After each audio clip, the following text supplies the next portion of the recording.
The significance of this protocol over previous prostate sampling methods is that it gives us a higher confidence of targeting fresh tumour tissue for research. Therefore, we can take the fresh tissue straight back to the lab and use it for culture or imaging, because we have a high confidence of which samples are tumour and which are benign. My key advice when learning the technique is to work with your local pathologist so that final tissue diagnosis and report are not compromised.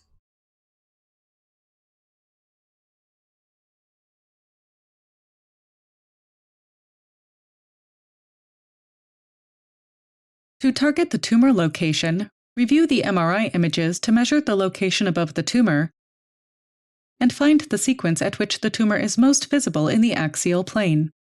Scroll through the axial images to identify the image in which the tumor is the largest and print the image for reference. In the corresponding coronal image, measure the distance from the base of the prostate to the selected axial position and measure the full length of the prostate from the apex to the base in millimeters. Then print these measurements and mark the locations of the tumor for reference.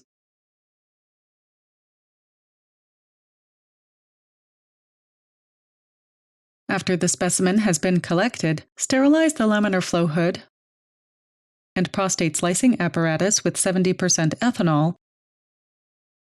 and weigh the prostate on a standard scale in grams. Then paint the right side with blue ink and the left side of the specimen with black ink, covering the full capsule and seminal vesicles with ink to allow discrimination of the surgical margins.